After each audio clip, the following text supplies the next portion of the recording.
गुस्से में लिया गया एक कदम किस तरह से जिंदगी बर्बाद कर सकता है, इसका जीता जागता उदाहरण छत्रपति संभाजीनगर में सामने आया है, जहां मदद के बहाने एक नाबालिग 4 दरिंदों का शिकार हो गई। यह मामला छत्रपति संभाजीनगर के बंसीलाल नगर का है, जहां एक निजी हॉस्टल से माता पिता के साथ झगड़े के बाद लापता हुई 17 वर्षीय लड़की के साथ 4 लोगों द्वारा दुष्कर्म किया गया। लड़की ने अपने माता पिता से झगड़े के कारण गुस्से में हॉस्टल छोड़ दिया। वेदांत नगर पुलिस ने नाबालिग लड़की को पुणे से कब्जे में लिया। अपने बयान में लड़की ने बताया कि मदद के बहाने 4 लोगों ने उसके साथ बलात्कार किया। संदिग्धों में समाधान शिंदे, निखिल बोर्डे, प्रदीप शिंदे और रोहित ढाकरे शामिल हैं। सभी आरोपियों को पुलिस ने गिरफ्तार कर लिया है। कोर्ट में पेशी के बाद सभी को 4 दिन की पुलिस हिरासत में रवाना किया गया है। माझ्याकडे जे आहे तर 4 डिसेंबरला एका मुलीचे वडील आलेत की माझी मुलगी जी आहे इथे नीटची तयारी करत होती, हॉस्टेलला होती, गर्ल्स हॉस्टेलला, परंतु ती जी आहे इथून निघून गेलेली आहे आणि अद्याप ती मला मिळून आलेली नाही म्हणून.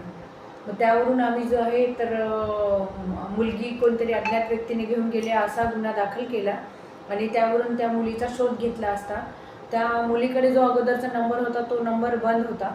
तिने तो नवीन नंबर घेतल्याचं मग माहिती आम्ही काढली इकडून तिकडून आणि म्हणजे जिथून त्यांनी सिम वगैरे घेतलं त्या ठिकाणाहून आम्हाला थोडीशी माहिती मिळाली आणि त्या सिमला आम्ही ट्रेस केला तर फक्त एकदाच तो चालू झाला होता, त्याच्यानंतर तो सिम बंदच होता. मग त्यानंतर आम्ही त्याची CDR वगैरे काढल्यानंतर मला काही लोकांची ती जास्त कनेक्टेड होती याची थोडी माहिती मिळाली आणि त्यावरून थोडंसं आणखी आम्ही सर्च केला असता ती आणखी 2-3 ठिकाणी कुठे कुठे ती गेली आणि नंतर मग तिचा जो आहे 1-2 वेळेस म्हणजे तिने 1-2 ठिकाणी आणखी फोन नंबर्स चेंज केल्याचे मला जाणवले आणि मग जेव्हा मला जे दुसरे मिळत होते तर ते फोन नंबर्स मी जे आहे लोकेशनला वगैरे टाकून त्याचे मी हे काढलं तर मग मला पुण्याला सदरची मुलगी ही एक 8 दिवसांनी मिळून आली. पण त्या दरम्यानच जी आहे तर ती मिळाल्यानंतर तिचा जेव्हा मी जबाब वगैरे घेतला तर त्यावेळेस माझ्या लक्षात आलं की ती ज्या ज्या ठिकाणी गेली त्या ठिकाणी तिच्यासोबत जे आहे काही लोकांनी जे आहे तर अनैतिक संबंध ठेवले आणि तिच्यावर त्या पद्धतीने शारीरिक अत्याचार झाले.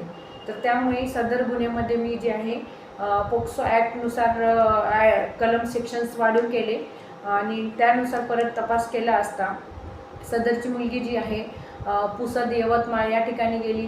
तिथे एका मुलाने रोहित ढाकरे नावाच्या मुलाने तिच्यावर अत्याचार केला.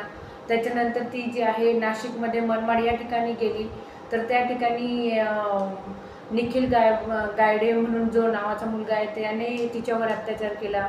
त्याच्यानंतर ती वसमत हिंगोली या ठिकाणी गेली, परभणी या ठिकाणी गेली तर त्या ठिकाणी एक प्रदीप शिंदे नावाचा मुलगा आहे म्हणजे त्याने तिच्यावर अत्याचार केला. त्याच्यानंतर ती पुणे या ठिकाणी गेली. त्या ठिकाणी गेली असता समाधान शिंदे नावाच्या मुलाने तिच्यावर अत्याचार केल्याचे लक्षात आले.